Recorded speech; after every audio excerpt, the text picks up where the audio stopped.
Segundo aos Coríntios, nós vamos ler o capítulo 11, a partir do 23.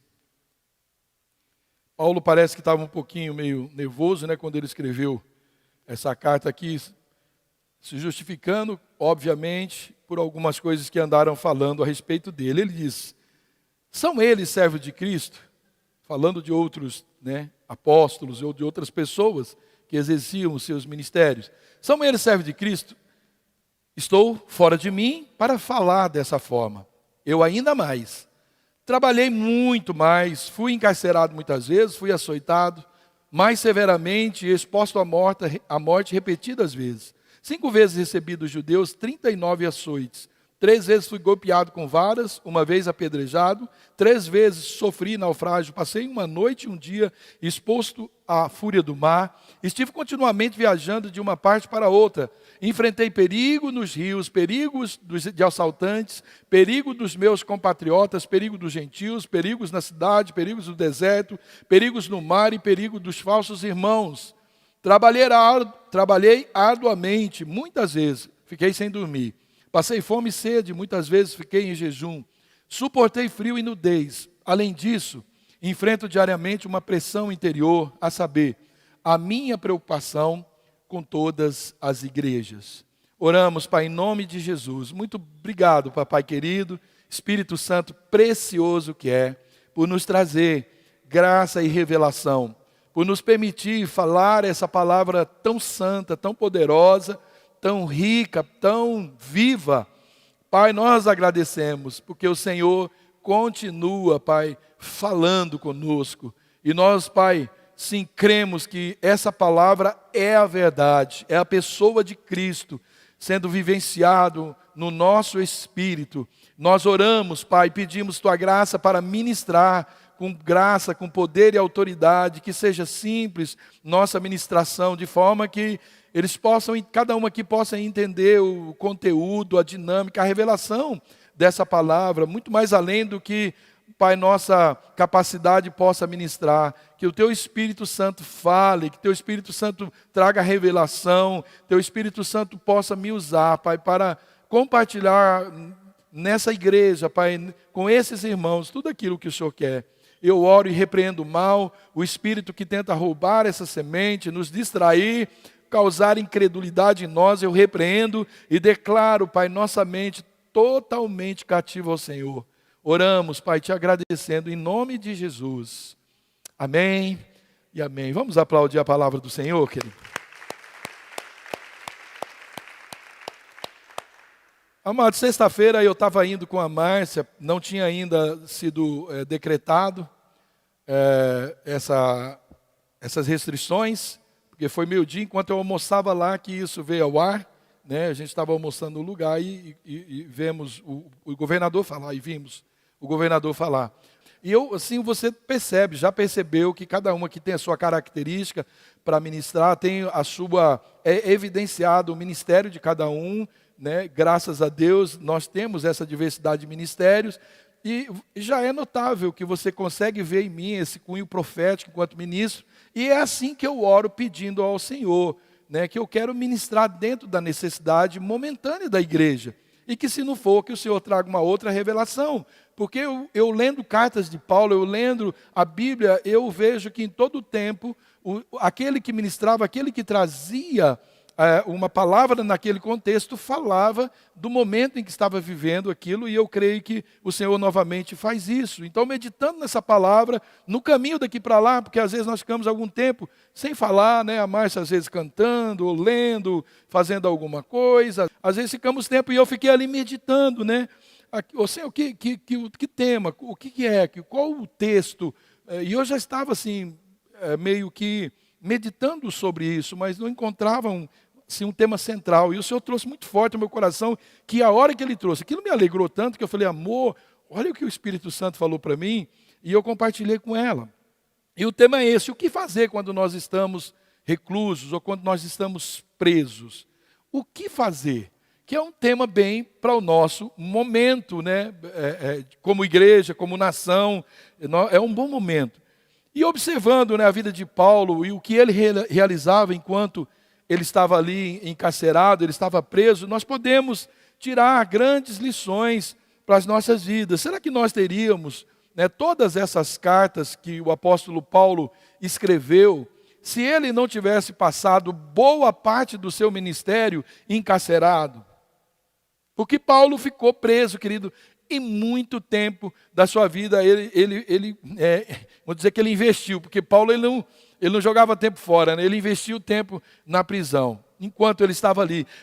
A Bíblia fala que Paulo ficou preso ali em Filipos, está lá em Atos, no capítulo 16, que Paulo ficou preso em Jerusalém, Atos 21, 33. Em Atos 23, 23, diz que ele ficou preso em Cesareia. E em Roma, em Atos 28, 30. Olha, em Atos. Então, ele teve uma prisão muito, mas muito pesada mesmo, na cidade de Éfeso, de onde ele escreveu as cartas para os filipenses. Você pode comprovar isso lá na carta aos Filipenses, no capítulo 1, 13. Ele também escreveu a carta nessa prisão pesada que ele sofreu, a carta aos Colossenses, está lá em 1 Coríntios 4, 18.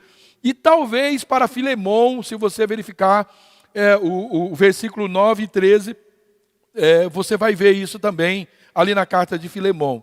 Então, a prisão dele em Éfeso ela foi uma prisão tão dura, querido, tão sofrida, que ele disse ele mesmo, que ele chegou a perder a esperança de que ia sobreviver. Está lá em 2 Coríntios, no capítulo 1, versículo 8 e 9. E o texto, né, de Coríntios nos diz como foi isso. Ele diz que foi como uma luta contra essa prisão, foi para ele como uma luta contra animais selvagens. E ele estava se referindo, obviamente, a uma luta como um leão. Essa prisão foi tão dura, machucou tanto e, né, assim mexeu tanto com ele, que ele disse que essa prisão foi como uma luta, como um animal selvagem. Está lá em 1 Coríntios, no capítulo 15, versículo 32. No texto que nós introduzimos, de 2 Coríntios 11, 23, Paulo ele está falando de si mesmo nessa carta, e ele afirma que passou por muitas prisões, como a gente já viu aqui. Nós podemos e nós devemos sim, querido, tirar grandes e preciosas lições para as nossas vidas a partir de cada uma dessas prisões que Paulo passou. E a primeira lição que eu vejo é que onde nós enxergamos somente paredes, sejam elas, né, paredes emocionais, relacionais, paredes sociais, paredes espirituais, e que muitas vezes é assim mesmo, Paulo ele via nessa cadeia, nessa prisão, Paulo não via que ele estava detido, ele via uma oportunidade. E são dessas oportunidades que eu quero falar. E foi isso que o Espírito Santo me trouxe, enquanto eu estava viajando com a Márcia, os detalhes do que acontecia nas suas prisões. E nós vamos juntos ouvir, mas não só ouvir, nós vamos aplicar aquilo que nós aprendemos, né, com esse homem valoroso que foi salvo pela graça de Jesus, nosso irmão Paulo. Então, a segunda lição que eu vejo, a primeira eu disse que foi não se deter por conta dessas paredes que o cercavam, mas a segunda lição que eu vejo é que enquanto Paulo estava ali preso, Paulo ele escrevia. E o que parece é que ele escrevia o tempo todo. Então fica muito claro, era muito claro no coração de Paulo que não havia tempo a perder, não tinha nenhum tipo, né, de condições físicas que fazia com que ele parasse para perder tempo. Paulo tinha essa preocupação sempre de não perder tempo. Ele sempre afirma na palavra de Deus, né, que ele estava focado em Jesus, que ele não ficava olhando para o passado, né, que ele tinha algo a conquistar. Ele sempre nos fala na palavra essa relação de um soldado, porque a relação de um soldado ela é sempre ativa, dinâmica, está sempre atento. Paulo sempre deixou claro que ele não perdia tempo. A segunda carta dele a Timóteo 2,9, ele diz: por isso sofro trabalhos e até prisões como malfeitor, mas a palavra de Deus não está presa. Paulo podia dizer: vocês podem fazer o que quiser comigo, mas a palavra vocês não podem prender. Não tem como prender, não tem como você aprisionar a palavra de Deus. Em algumas versões diz algemadas. Então é importante a gente observar que Paulo, ele escreveu essas palavras quando ele ainda estava preso em Roma, e ele tinha sido abandonado, querido, pela maioria ou pela maior parte daqueles seus amigos. Então pense num homem, querido, que tinha um passado, né, por todas as experiências que ele tinha. Paulo teve inúmeras experiências positivas e negativas na sua vida, porém, ele continuava sempre alimentando esse desejo, né, de espalhar o evangelho que o alcançou. Paulo estava constantemente com esse desejo. Paulo, ele sabia que aquelas paredes não poderia de maneira alguma deter o seu evangelho. Mesmo preso, o seu objetivo era completar o seu chamado, ou seja, era disseminar o evangelho de Cristo. O tempo todo, Paulo estava focado nessa missão dele, no seu chamado. Paulo, ele estava preso sim, porém, a palavra de Deus não estava presa não, e como a palavra de Deus, ela, querido, está acima de qualquer poder dos homens, ela não está presa porque ela continua ainda hoje sendo lâmpada para os nossos pés, ela continua sendo luz para os nossos caminhos, ela é a palavra viva e eficaz. A Bíblia diz que ela, de si própria, que ela é o martelo que esmiuça a penha, ela é fogo abrasador, ela é uma inspiração de Deus útil, semente, alimento, vida, ela é verdade, espada do Espírito fiel, e ainda mais, a palavra de Deus, ela produz salvação e ela também produz saúde, ela produz vida. Essa é a palavra que não pode se calar, que não pode, querido, em nosso sentimento, em nossas emoções, inquietudes, em nossas prisões, em nossas limitações. Essa é a palavra que tem que continuar sendo escrita. Por isso ele diz, vocês são uma carta. Paulo não só queria que olhassem para ele como carta, mas ele queria e desejava e o fez escrever a carta que ele era, para que nós hoje estivéssemos, né, no Novo Testamento, onde existem 27 livros, a metade Paulo escreveu, contando suas experiências, as manifestações de Deus, acerca de sua experiência de salvação. Querido, é algo demais. Então Paulo, ele sentia que o tempo da sua partida, porque quando ele escreveu isso, ele já estava bem velhinho, e ele sentia que o tempo da sua partida já estava muito próximo, mas ainda que ele estivesse preso, a sua fé, querido, na palavra de Deus, continuava inabalável.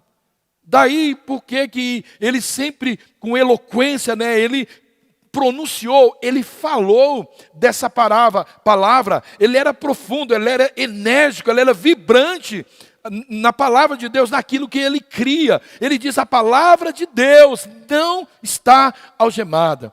Tipo, vocês podem fazer o que quiser comigo, pode bater, humilhar, me prender, vocês podem fazer o que quiser, mas eu não vou deixar de falar, de escrever, de pregar o evangelho, não importa onde eu esteja. Que convicção, querido. Os homens podem nos prender, querido, fisicamente. Injustamente, nós podemos sim estarmos aí presos. A doença pode nos prender, um leito pode nos prender, a distância pode nos impedir, né, da gente ter esse contato com as pessoas. Mas não existe nenhum poder, nenhum esquema, não existe nenhum ser humano na face da terra que pode prender a palavra de Deus. E eu glorifico a Deus porque aqui no Brasil, nós podemos, querido, pegar aí, antigamente se dizia isso, mas hoje nem usa muito, hoje é saco. Mas nós podemos pegar uma caixa de cebola e ir lá na praça e pregar o quanto nós quisermos. Você pode, a partir das 8 horas da manhã, você pode ficar até as 8 horas da noite pregando, ali até 7h30 para você ir para casa, pregando a palavra de Deus, pode pregar e gritar o quanto você quiser. Não existe nenhuma autoridade que pode te prender por causa disso. Você tem liberdade. Porque a palavra de Deus, querido, essa palavra, ela tem uma consolidação no céu. Ela está firmada nos céus. Não é isso que diz o Salmo 119, no versículo 89? E a palavra de Deus, ela continua, querido, sarando as nossas vidas. A palavra de Deus, ela tem o poder de lavar, de purificar, ela tem o poder de nos limpar, de nos sarar. Quantos testemunhos de vidas, querido, que têm sido tocadas, têm sido transformadas pela palavra de Deus. Quando eu e a Márcia, nós fomos para uma reunião, no momento que fomos não tinha ninguém, mas anos nós fomos bombardeados, porque a palavra de Deus, nos enchiam da palavra de Deus, nos falavam a palavra de Deus, e aquilo foi esmiuçando aquela penha, aquela pedra que era o nosso coração, a ponto de uma hora, sozinhos, a gente se viu quebrado diante de uma possibilidade que Deus nos estava dando, e não houve como dizer não para Ele. Quantos testemunhos de vidas, querido, tem sido tocado como eu, ou desejam ser tocado como eu e você, como nós fomos.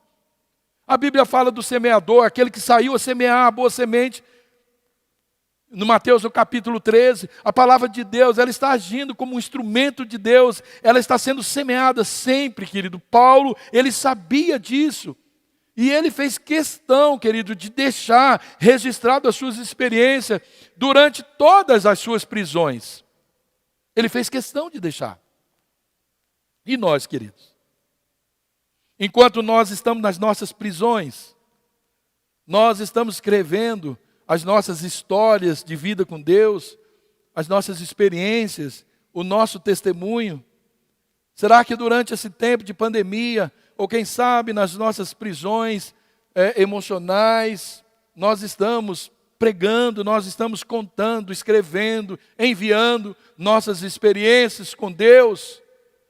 Será que o mesmo tempo que nós temos gasto olhando o WhatsApp, olhando esses vídeos, né, que muitos são engraçados mesmo, às vezes nós gastamos tanto tempo nisso e nós gastamos pouco tempo enviando, escrevendo, estudando a palavra de Deus? Será, querido, que não está na hora de a gente sair dessas prisões que, né, o mundo, essa pressão do mundo constitui uma prisão ao nosso redor, querido, e quando a gente vê, nós já estamos sendo escravos daqueles, né, isso são demônios, daqueles que exercem força sobre essas circunstâncias, e nós acabamos, né, sem perceber, ao invés de gastar tempo na palavra de Deus, escrevendo, vivendo a palavra de Deus, divulgando a palavra de Deus, nós gastamos tempo com estas coisas, querido.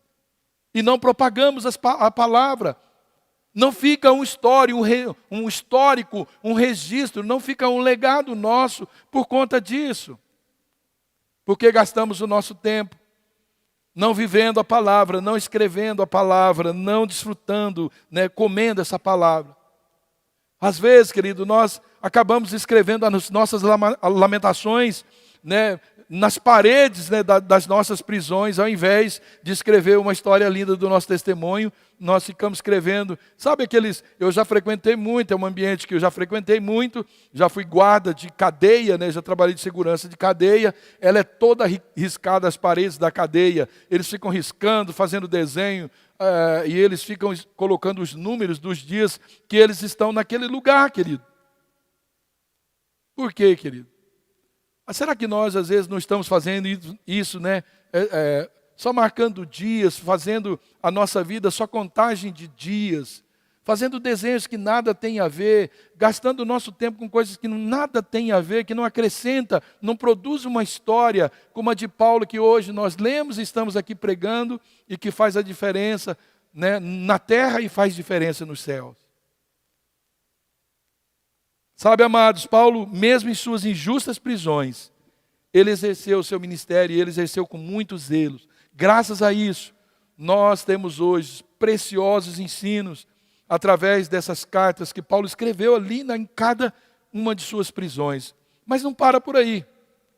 Observando, querido, a vida de Paulo, observando a palavra de Deus, nós vemos que, né, nas prisões de Paulo, ele não somente escreveu, mas Paulo também, por incrível que pareça, evangelizou. Paulo evangelizou na cadeia. Ele evangelizou. E como fez isso? Muito bem. E essa é a segunda atitude que eu vejo aqui. Filipenses, no capítulo 1:12 diz: quero que saibam, irmãos, que aquilo que me aconteceu tem sido os irmãos de fora preocupados com ele lá dentro. E ele dizendo: irmãos, eu quero que vocês saibam que o que aconteceu tem, ao contrário, servido para o progresso do Evangelho. Como resultado, tornou-se evidente a toda a guarda do palácio, a todos os demais, que eu estou na prisão por causa de Cristo. Será, querido, que em nossas prisões nós temos tido esse tipo de comportamento? Olha, irmão, eu quero que você saiba que tudo isso que eu estou passando, essas dificuldades, essas injúrias, essas humilhações que eu estou passando, tem a ver com o que Cristo tem na minha vida. Quero que vocês saibam que isso tudo é por causa de Cristo. É por isso que eu estou passando isso. Isso tem um fim proveitoso. A palavra de Deus diz que todas as coisas cooperam para o bem daqueles que amam a Deus, mas parece que nós fazemos disso um jargão, e quando a coisa é boa, sim, coopera, mas quando a coisa é ruim, não coopera. E Paulo está dizendo, ó irmão, eu quero que vocês saibam. O que aconteceu comigo, o fato de eu estar preso, sendo humilhado, isso me deu a oportunidade de pregar para toda a guarda pretoriana. Eu quero que vocês saibam que eu estou aqui, que isso é um ministério, é algo de Deus na minha vida. É uma oportunidade. E nós, querido, nesse tempo estamos sim vivendo um tempo de reclusão dentro das nossas casas, e que só não é maior pela misericórdia de Deus que está sobre nós. Amém, querido? E o que é que nós temos feito com essas pessoas que ainda não foram alcançadas? Dentro desse tempo de prisão que nós estamos vivendo, querido, que lamentavelmente muitos estão desanimados. Não consegue ver que talvez ainda nós não tivemos um tempo tão oportuno para evangelizar nossa família, para evangelizar nossos vizinhos, para evangelizar à distância, para escrever, para fazer diferença. O que é que nós temos feito para que as pessoas sejam alcançadas? Talvez muitos estão encolhidos e com medo e não conseguem falar de outra coisa senão do bicho. É o bicho, estou com medo do bicho, não vou na igreja por causa do bicho, não vou, é um medo, por causa do bicho. Talvez estamos assim gastando o nosso tempo com coisas que não nos ajudam a crescer no amor de Deus pelas pessoas. Gastando muito tempo. Nós devemos imitar, querido, o que fez esse nosso irmão Paulo, que mesmo em suas prisões, ele não perdeu tempo com coisas supérfluas, com futilidades, mas ele aproveitou todas as oportunidades para ganhar vidas para Cristo. Todas as oportunidades. Todos nós, querido, que entregamos a nossa vida para Jesus e nós recebemos Jesus como o nosso único e suficiente Salvador, Salvador das nossas vidas. Nós passamos, querido, a fazer parte da igreja, que é o corpo de Cristo aqui na terra. E com isso, querido, Deus ele pode dar para nós dons que servirão para edificar a igreja e também para alcançar outras pessoas para o reino de Deus. Para isso servem os dons. Os dons não são para nós. O que adianta eu ficar interpretando língua para mim mesmo? O que adianta eu ficar profetizando para mim mesmo? Não que não adianta, pode até. Mas o que adianta fazer tantas coisas, interceder por mim mesmo? Eu revelar coisas a meu respeito? Porque é isso que a Bíblia diz, que uns vão receber dom de interceder, outros a revelação, alguns profecias, outros de pastorear, outros vão receber o dom de interpretação de língua, outros vão receber outros dons por aí, muitos dons, porém, mesmo com toda essa diversidade, o apóstolo Paulo, ele nos diz que o Espírito é o mesmo. Portanto, querido, todos nós devemos nos unir no mesmo propósito. Qual é o maior propósito de Deus para nós nessa terra? Volto a repetir, vou falar isso até o fim da minha vida. Se fosse me salvar e te salvar, não precisaríamos estar mais aqui. Melhor que nós já estivéssemos na glória. Estamos aqui ainda porque nós temos um propósito, nós temos um ministério, nós temos um trabalho a exercer. E Deus não abre mão desse teu trabalho, dos dons que Ele depositou, das habilidades que Ele te deu. Deus não abre mão de te usar. Deus está esperando. Você não partiu ainda, querido, e tomara, não parta, nem eu e nem você, sem cumprir o nosso propósito, porque o que Deus espera é a declaração que Paulo fez: combati o bom combate, eu guardei a fé, eu completei a carreira, agora eu vou partir para o abraço. É isso. Nós não podemos partir daqui, querido, sem ganhar ninguém, sem liderar nada, sem pastorear ninguém, sem exercer o ministério. Não podemos. Nós partiremos em dívida conosco e com Deus, e um dia nós vamos prestar conta. Vamos prestar conta disso a Ele, querido. Então é importante a gente entender que todo cristão, ele tem o chamado de evangelizar outras pessoas. Não é o pastor, não é o evangelista da igreja, não todos, independente, né, se ele recebeu algum dom ou acha que não recebeu nenhum dom. Não, Deus nos deu, né, ou Deus deu a todos os seus filhos esse ministério da reconciliação. Eu fico impressionado, encantado com esse versículo, com esses versículos de 2 aos Coríntios, no capítulo 5, a partir do 17. Ó. Se alguém está em Cristo, é nova criatura. Então aí já mata esse negócio. Eu tenho vergonha, eu sou tímido, eu não sei, eu não posso. Já morre aqui, porque aquilo que você era não é mais. As coisas antigas se passaram, eis que surgiram coisas novas. Tudo isso provém de Deus, que nos reconciliou consigo mesmo por meio de Cristo. Olha aí, e nos deu o ministério da reconciliação. Você já tem a capacidade, porque ministério é serviço, é trabalho. Ele te deu o trabalho, o ministério, a capacidade para exercer o ministério da reconciliação. Ou seja, que Deus em Cristo estava reconciliando consigo mesmo o mundo, não lançando em conta os pecados dos homens. Eu e você tem esse ministério de reconciliar Deus com as pessoas, dizer para eles, olha, se você não sabia, Deus já perdoou os seus pecados, você só precisa reconhecer isso, que Jesus já pagou o teu preço, e você entregar sua vida para Ele. É isso que Ele está dizendo aqui. E nos confiou a mensagem da reconciliação. Então Ele não só deu o ministério, mas Ele deu uma mensagem, Ele confiou a nós, uma mensagem pronta da reconciliação. Portanto, nós somos embaixadores de Cristo. Sabe o que é o embaixador? Embaixador, querido, é alguém que é representante em uma outra nação, é representante dessa nação. Deu exemplo de manhã, por exemplo, o embaixador do Brasil em Israel. Ele tem uma casa, um lugar lá, a Embaixada do Brasil. Aquele lugar é um território brasileiro em Israel. Nem sequer o presidente de Israel pode entrar lá sem autorização, porque aquilo pertence ao Brasil. Isso é respeitado. E ele representa o Brasil. Deus está dizendo que você é um embaixador dele, é um embaixador do céu. Você representa Deus aqui na terra. Deus te capacitou com o ministério, Deus te deu um trabalho, te capacitou para esse trabalho e fez de você alguém autorizado. Deus te cercou dentro de um território que é dele e nada pode te tocar.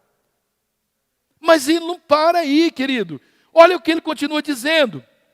Como se Deus estivesse fazendo o seu apelo por nosso intermédio. Então olha bem, Ele te deu o ministério, te capacitou para o ministério, diz que Ele te deu um crachá de embaixador, né? O inimigo te reconhece, Deus te reconhece, os anjos te reconhecem como embaixador de Deus aqui na terra, mas diz que, né, é como se Ele estivesse fazendo o seu apelo por nosso intermédio. Qual é o apelo de Deus? Por amor a Cristo lhe suplicamos, reconcilie-se com Deus.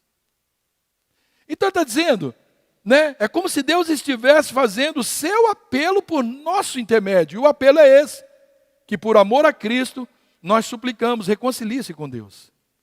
A mensagem é essa. A mensagem é essa. As pessoas reconhecerem esse amor de Deus por Cristo Jesus. Jesus também deixou muito claro ao afirmar, vão pelo mundo todo e pregam o evangelho a todas as pessoas, todas as nações. Está lá em Marcos, o capítulo 16, versículo 15. É muito simples evangelizar, muito simples. Não precisa, ninguém precisa ter um curso de teologia para evangelizar. É tão verdade que quando você e eu, nós éramos novinhos, a gente evangelizava mais do que quando aprendemos mais coisas. Basta compartilhar, querido, aquilo que nós éramos antes de conhecer a Jesus. Porque em algum momento da nossa vida nós tivemos um encontro verdadeiro com esse Jesus, mesmo que você ainda não tenha sido mudado ou transformado completamente. Deus quer que você mostre, né, aos outros aquilo que você era antes desse encontro maravilhoso com o Senhor Jesus. Tem um poder tremendo.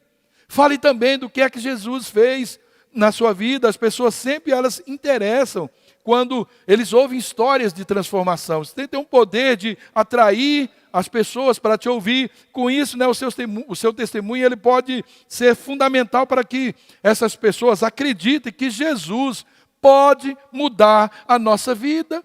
E quanto pior for o testemunho seu, melhor é para falar para as pessoas.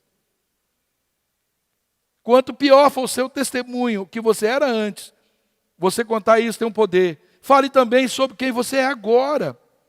Depois de você falar sobre quem você era antes de ter um encontro com Deus, né, de contar para as pessoas o quanto Deus foi misericordioso com você, agora é hora de você contar sobre quem você é agora, depois que o sangue de Cristo lavou a sua vida. Então peça a Deus, querido, que te dê a estratégia, que coloque pessoas no seu caminho para que ouçam a palavra de Deus. E eu acredito, querido, que se você tem buscado uma vida de obediência a Deus, não vai ser necessário falar muitas coisas.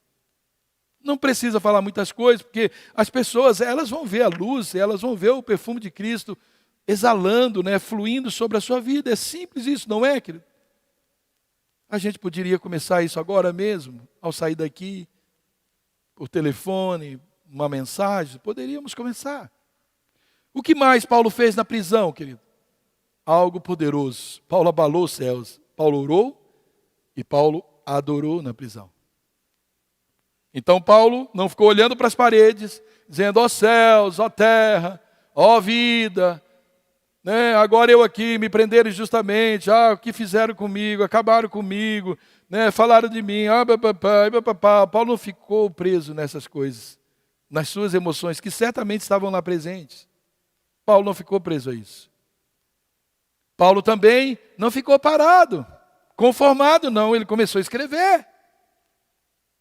E Paulo não ficou só escrevendo, Paulo começou a falar o que ele escrevia, o que ele acreditava para as pessoas que estavam ali, o ouvindo. Mas ele não fez só isso, ele começou a orar e adorar. Paulo, enquanto preso na cidade de Filipos, essa história é tremenda demais, você pode conferir isso em Atos, no capítulo 16. Diz que quando ele estava pregando ele e Silas na rua, o que aconteceu? Uma moça que era uma pessoa que fazia alguns trabalhos estranhos, uma adivinhadora, e diz que ela dava muito lucro para os seus senhores. E ela começou a andar atrás de Paulo e Silas e dizendo, esses homens pregam, o que ele prega é verdade, mas era um espírito enganador. E Paulo, tendo o discernimento e a revelação, vira para ela, expulsa o demônio, e os seus patrões não gostaram porque estava atrapalhando o negócio. Então deram um cacete e os prenderam na cidade de Filipe. E nessa prisão de Filipos, cara, Paulo e Silas, eles louvaram a Deus e eles viram um grande milagre. E por causa do testemunho deles na prisão, várias pessoas foram salvas ali. Tinha um carcereiro, que quando eles oraram, começaram a orar e adorar, deu um terremoto, caiu tudo, correntes que estavam prendendo os presos quebraram, e o carcereiro, meu Deus, vão me matar porque esses homens fugiram debaixo da minha barba. E Paulo disse, fica sossegado, a gente está aqui, ninguém fugiu não. E isso impressionou o carcereiro. E o carcereiro, tão admirado, quis o que eles tinham, disseram, o que eu faço para receber o que vocês têm? Creia. E será salvo tu e sua casa. Essa foi a evangelização de Paulo. E esse carcereiro pegou Paulo e Silas e levou para sua casa e curou as feridas deles. Passou remédio na ferida deles. Os seus algozes vão cuidar de você. Quando você amá-los e evangelizá-los, quando você cuidar daquilo que é mais importante. Sabe, queridos, eu entendo que em nosso momento de dificuldade, fica assim difícil da gente orar, fica difícil da gente adorar. Porém, quando nós olhamos para a palavra de Deus, nós vemos que os milagres, eles acontecem. É nesse ambiente de adoração, nesse ambiente de oração. Pode discorrer na Bíblia que você vai ver que os milagres acontecem nesses ambientes. A Bíblia diz que Paulo e Silas, eles não desanimaram porque estavam presos. Querido, e eles estavam passando por uma prisão terrível, estavam doloridos, eles ficaram até a tarde da noite, orando e cantando os louvores a Deus. E a Bíblia diz que os outros presos, eles estavam escutando. E então, para surpresa de todos, isso que eu falei, aconteceu um terremoto naquela prisão. E todas as portas da prisão, elas foram abertas, todos os presos ficaram soltos ali, desprendidos das suas correntes. Que lição nós tiramos disso? Primeira, querido, que é mais difícil sair das nossas prisões quando nós não oramos e quando nós não adoramos. O que o contrário também é uma verdade. Se torna muito mais fácil sair das nossas prisões, sejam elas quais forem, quando nós começamos a adorar. Sabe, querido, todos nós, eu sei, por conta do momento, e alguns nem são tão por conta do momento, mas isso nos traz certas agonias. Alguns estão passando por enfermidades, a presença desse vírus maldito na família. Sim, muitos de nós também estamos passando como liderança por momentos delicados. Mas eu louvo a Deus, querido, porque eu desenvolvi uma habilidade incrível de preparar minhas ministrações no meio de um barulho incrível, porque a Márcia, ela é adoração o tempo todo, louvor o tempo todo. Quando não está louvando, está escrevendo. Quando não está escrevendo, está orando. É assim, direto.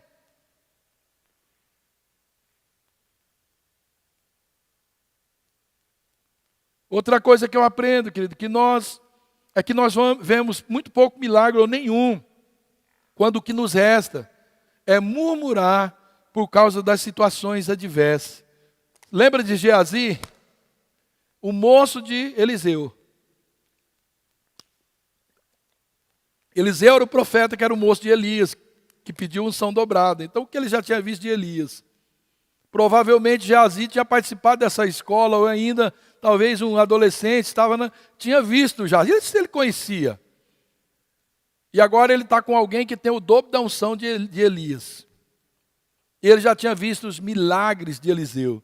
E aí Eliseu dá um conselho para o exército de Israel, porque a Síria estava vindo contra, e esse segredo que ele revelou poderia complicar. E o rei da Síria descobriu e quis saber quem é esse Eliseu.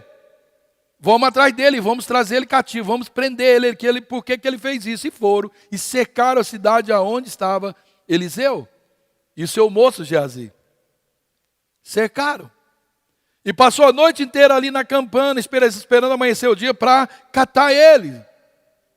E aí Eliseu levanta e diz para Geazi, vai lá fora, dá uma olhada, como é que está o ambiente, porque não diz que ele sabia nada disso. Era um costume, talvez, vai lá dar uma olhada no tempo, se está chovendo, se está muito sol, a gente vai usar blusa, blusa de carneiro, ou não vai, o que a gente vai pôr, que roupa, de linho, o que nós vamos fazer. E Geazi vai lá fora, e ele volta correndo, Eliseu, o que nós vamos fazer? Foi essas palavras que ele falou. O que nós vamos fazer? Acho que Eliseu falou assim, o que eu já fiz um monte de vezes que você viu. Vamos orar, bota a cabeça no chão e vamos ver o que é que vai acontecer. Ficamos desesperados. Parece que nós não cremos assim em Deus como deveríamos crer. Lembra dos discípulos no barco também de Jesus?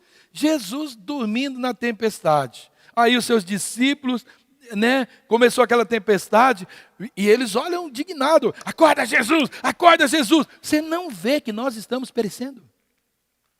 É uma dura ainda em Jesus, mas a gente não faz isso, ou só eu faço, é uma dura em Jesus. Você não está vendo a minha situação, não está vendo o que eu estou passando, você não está vendo, você não está vendo, você não está vendo. E Jesus dá uma dura nele, que fé que vocês têm. Estou aqui com vocês me acordam por causa de uma tempestade. Fala para essas águas acalmarem. Dá ordem ao caos.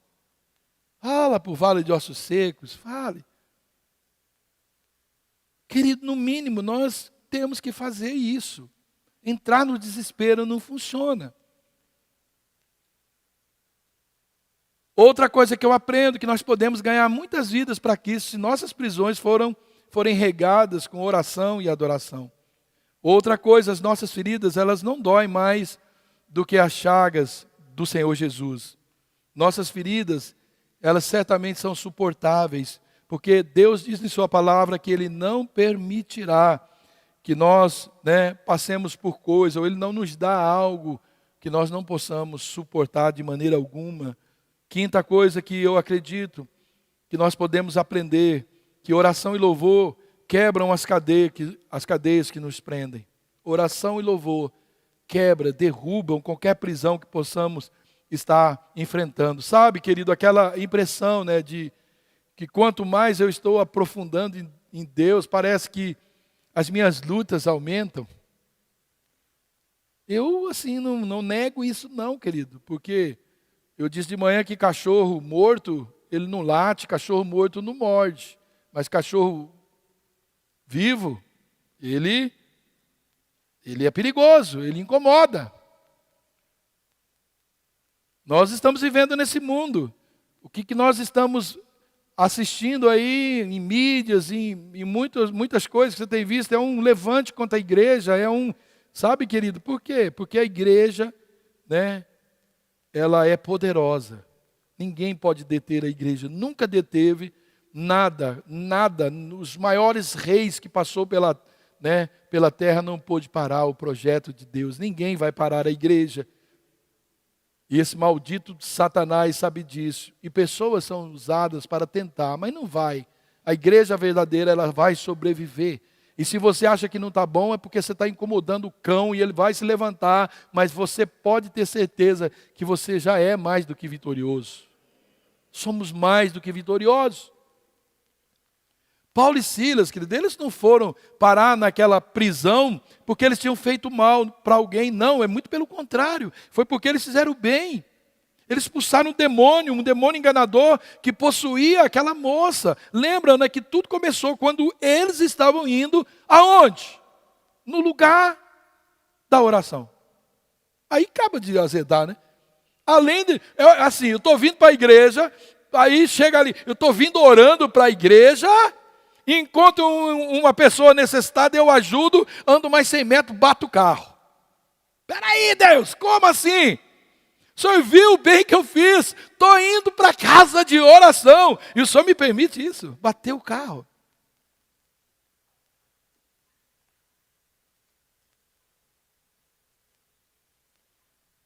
Não é assim, querido, que às vezes acontece, nós achamos que a gente é intocável.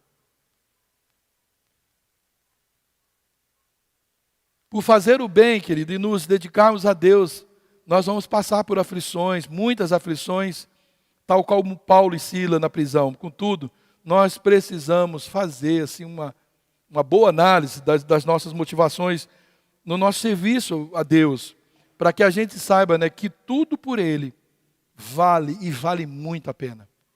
Tudo por Ele vale muito a pena.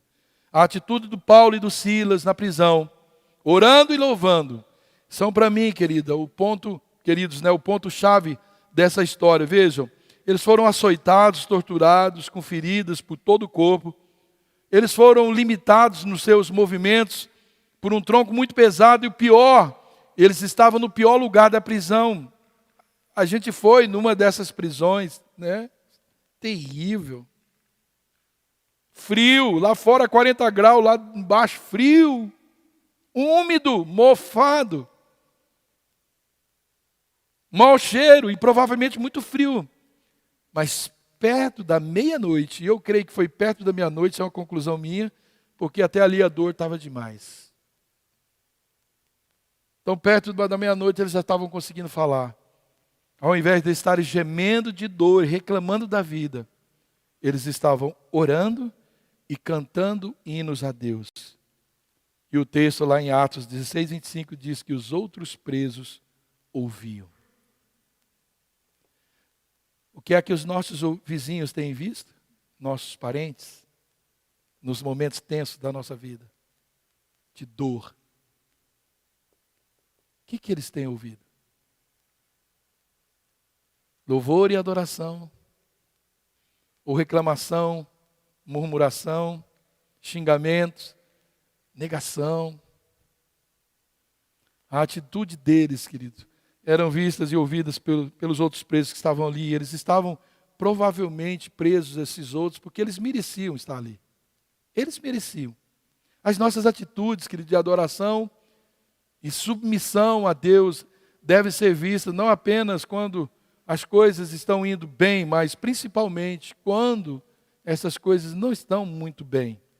São essas orações e adoração, essa nossa admiração a Deus quando tudo não está bem, quando nada está bem. E não é por nós, querido, porque é por uma prioridade de Jesus. Tudo é dele e vai para ele. Veio dele, é dele e vai para ele. É por causa dele.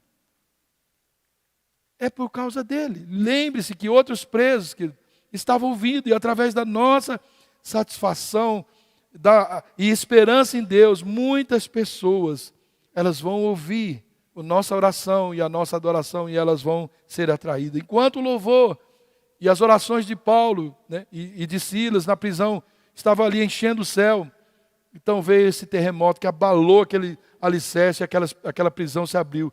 Todas aquelas correntes que prendiam eles, elas foram quebradas. Muitos de nós, querido, nós não experimentamos às vezes essas intervenções sobrenaturais de Deus em nossas vidas, porque ao invés de adorar e ao invés de cantar a nossa gratidão, nós murmuramos e nós acabamos fazendo muita cobrança a Deus. Cobrar a Deus, ao invés de adorar. Aliás, querido, a gente vê uns cânticos, e a gente já cantou uns cânticos que parece que está dizendo para Deus, faz, o senhor tem que fazer. Tem uns hinos assim, até bonito, música bonita, mas é um negócio de louco.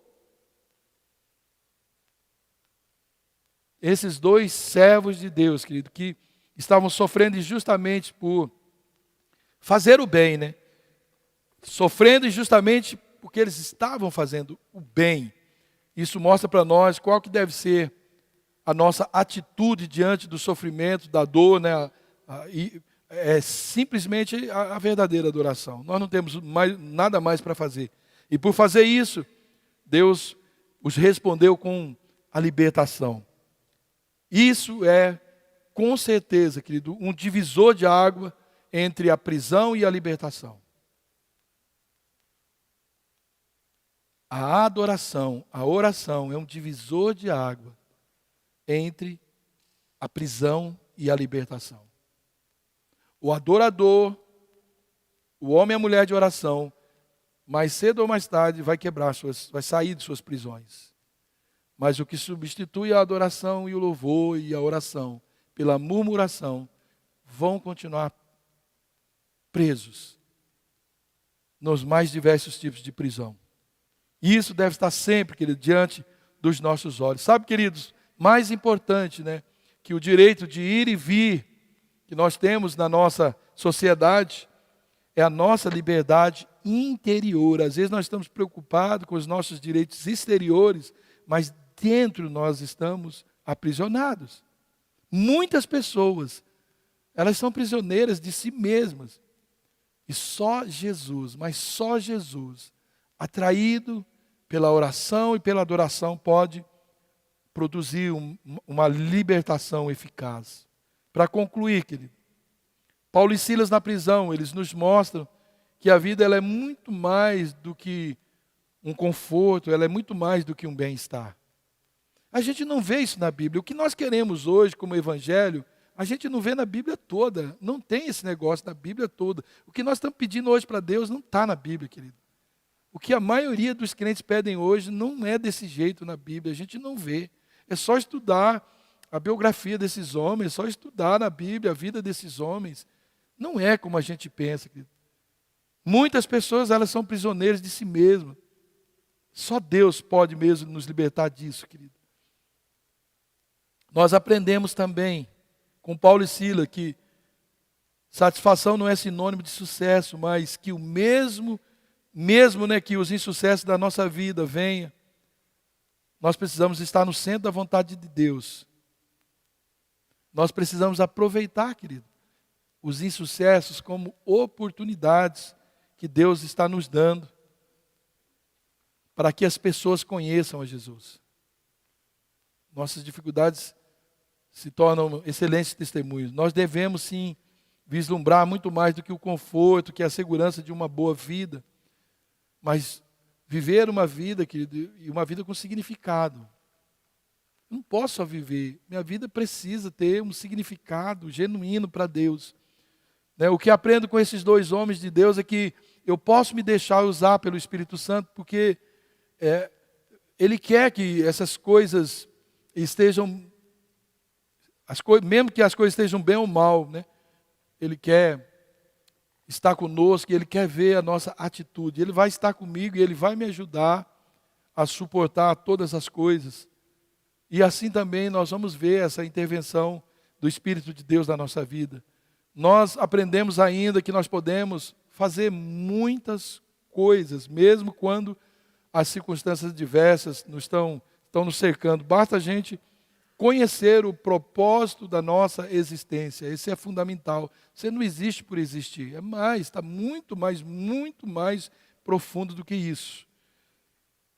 E mais, nós não podemos deixar que essas paredes, né, da vida nos impeçam de cumprir o nosso chamado maior, que é, né, continuar escrevendo o testemunho, é continuar evangelizando, levando as pessoas a Cristo, é continuar orando, adorando.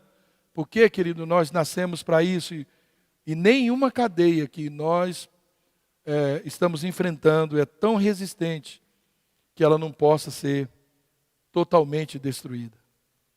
Se a gente permanecer com essa postura de vida, a nossa testificação e a nossa palavra, não sei se agora, muito longe, ou lá no fim, quando estivermos bem velhinhos, a convicção de que eu fiz as coisas certas, de que eu aproveitei as oportunidades, que eu não fiquei esperando momentos oportunos, eu aproveitei os momentos, as oportunidades. Porque a gente fica, se nós fazemos até, né, votinho, como quem é que fez? Foi Gideão, do algodãozinho. Ficamos criando assim, jeitinho para a gente agir. Olha, eu quero falar de Jesus para aquela amiga, mas se ela falar assim, sim, salamim, eu falo. Se ela falar, você é tão linda, mas você tem, né, o cabelo cacheado, aí eu vou falar de Jesus para ela. Não, aproveitar as oportunidades. Não, sabe, você não precisa que Deus te dê um sinal para isso. Entenderam a mensagem, queridos? Entenderam a mensagem? Recebe a mensagem? Vamos praticar essa mensagem, querido?